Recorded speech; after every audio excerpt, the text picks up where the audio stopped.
Daf Yomi, Tractate Bava, page 78b, at top of the page, with the words Di Iabar Mikalut, Kirabi Shimon, Mikalut.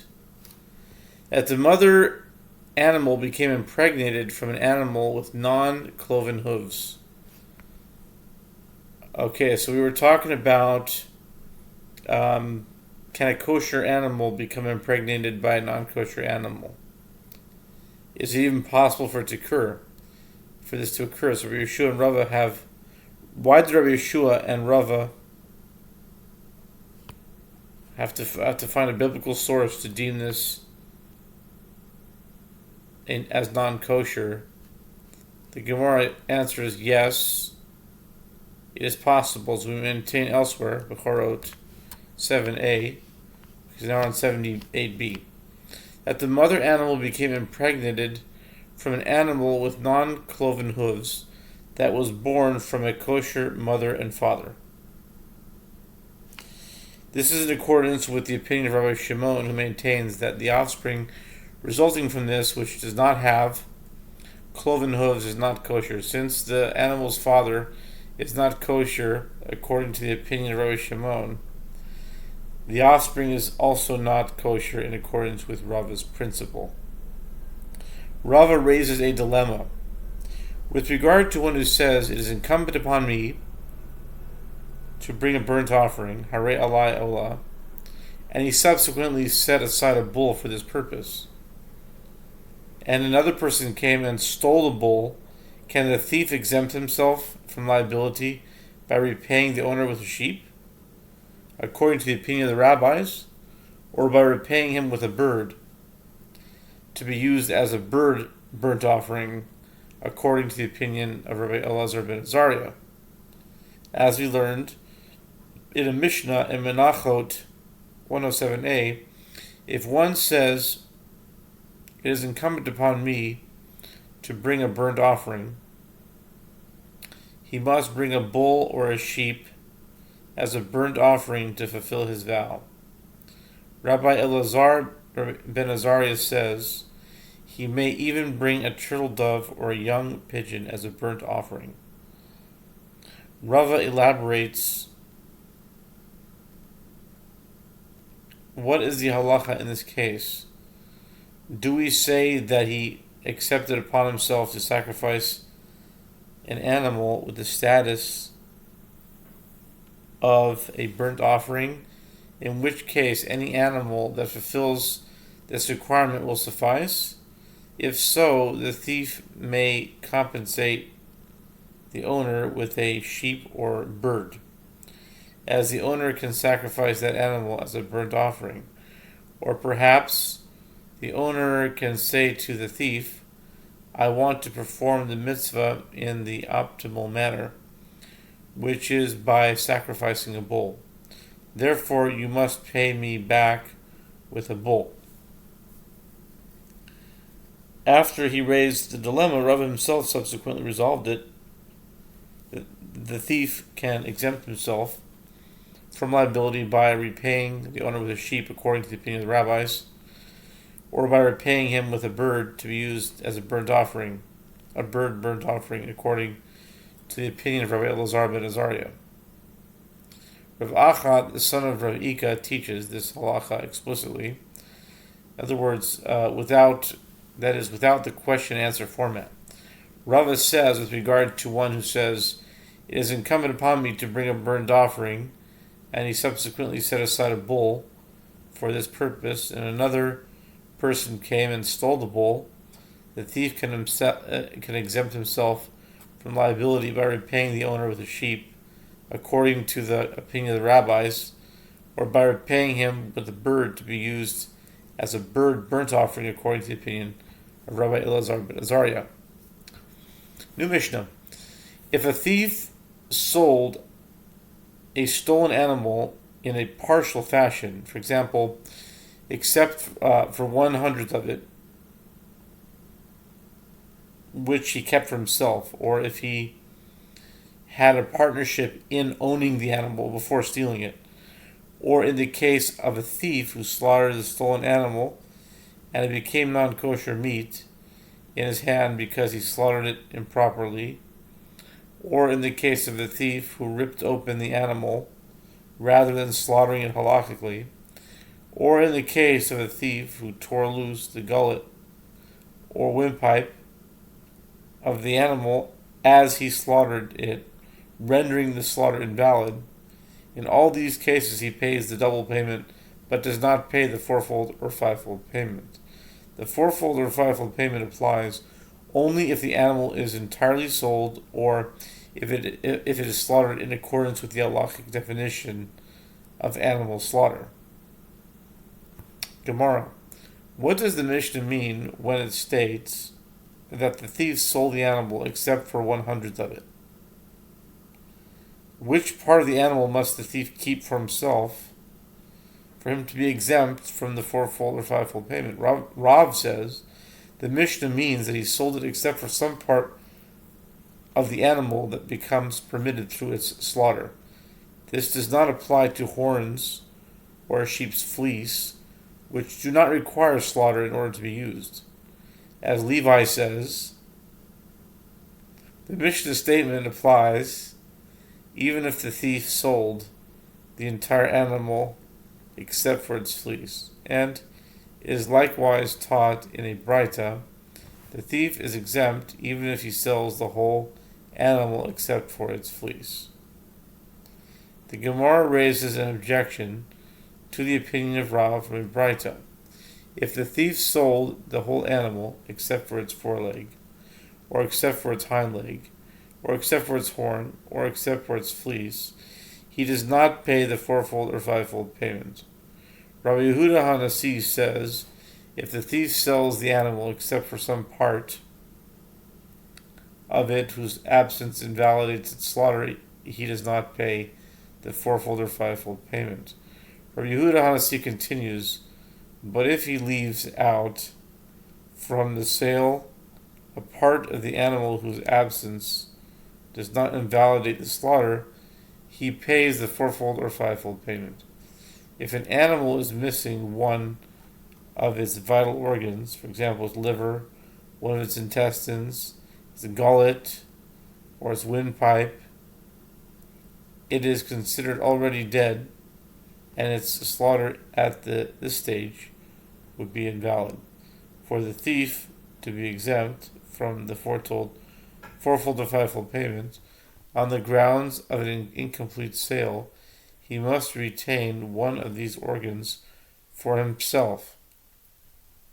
The Braita continues. Rabbi Shimon ben Elazar says, if the thief sells the whole animal except for the horn, he does not pay the fourfold or fivefold payment. If he sells the whole animal except for its fleece, he does pay the fourfold or fivefold payment. The Gemara explains the objection from this Braita. Granted, according to the opinion of Levi, this Braita does not represent a difficulty, as his ruling is exactly like that of the first Tanah. But according to the opinion of Rav, it does present a difficulty, as in accordance with whose opinion does his ruling accord.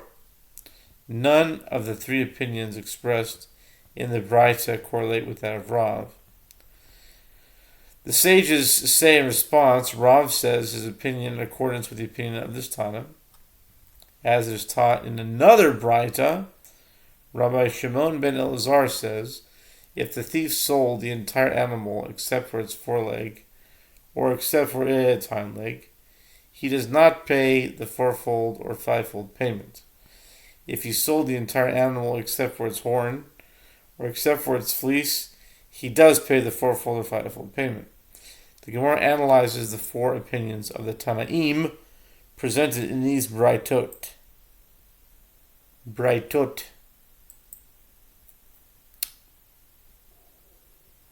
With regard to what principle do they disagree? The first Tana holds that when the Torah states if a man steals an ox or a sheep and slaughters it or sells it, he shall pay 5 oxen for an ox, and 4 sheep for a sheep. Exodus 21:37. The term "and slaughters it" indicates that we require him to slaughter all of it for him to incur liability to pay the fourfold or fivefold payment. Likewise, the term "or sells it" teaches that we require him to sell all of it, not leaving any portion at all for himself, even the fleece.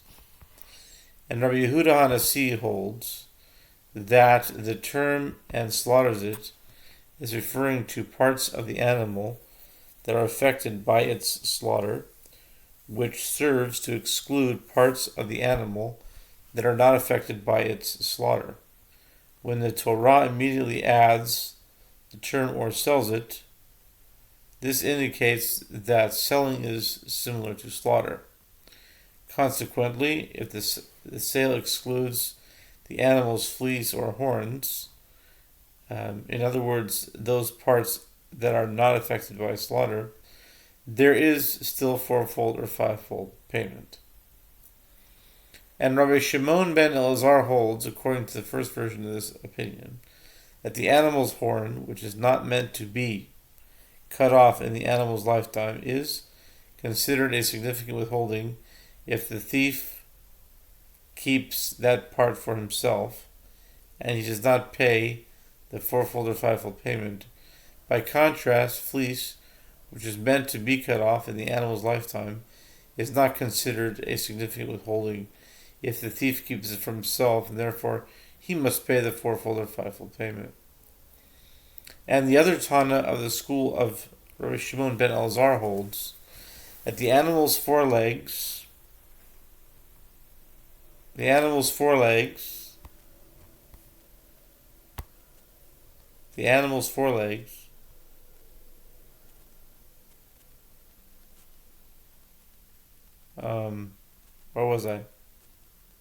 and hind legs, which require slaughter for them to be put to their usual use for eating, are considered a significant withholding if the thief keeps one of them for himself, and consequently he does not pay the fourfold or fivefold payment. By contrast, its horns and fleece, which do not require slaughter in order to be used, are not considered a significant withholding if the thief keeps them for himself. The Gemara asks, this presents a difficulty, as there is a contradiction between one statement of Rabbi Shimon ben Elazar and another opinion presented in the name of Rabbi Shimon ben Elazar. The Gemara answers that the two rulings present the reports of two Tanaim, and they disagree with regard to the opinion of Rabbi Shimon ben Elazar. The sages taught in a Braita, one who steals an animal that is missing a limb, or that is lame, or that is blind, and he subsequently sold it. And similarly, one who steals an animal belonging to several partners and he subsequently sold it, is liable to pay the fourfold or fivefold payment. But several partners who stole an animal together and sell it are exempt from the fourfold or fivefold payment.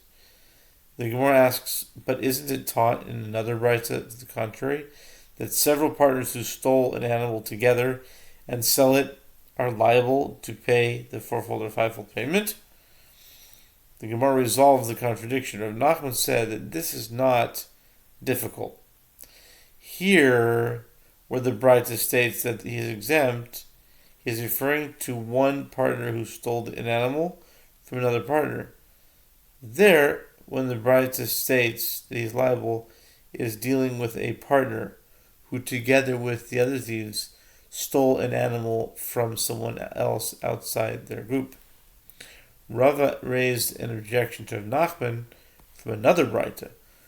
One might have thought that a partner who stole an animal from another partner and then slaughtered it, and likewise partners who jointly stole an animal and one of them slaughtered it, should be liable to pay the fourfold or fivefold payment.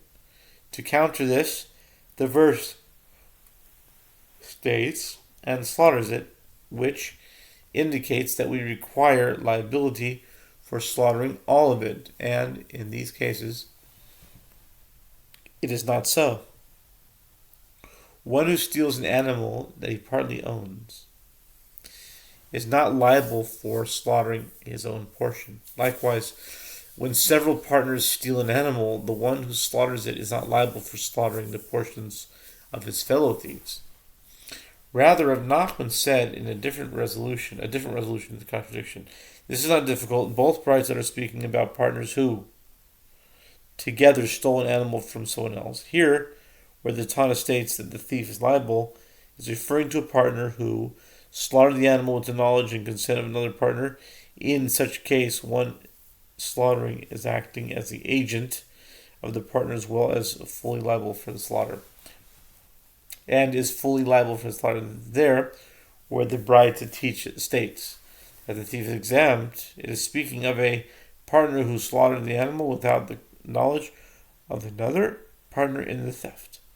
Consequently, the one slaughtering is acting solely on his own and is not liable for the slaughter of the partner's share, which is why he is exempt from any payment. I'll stop here. We'll do part B.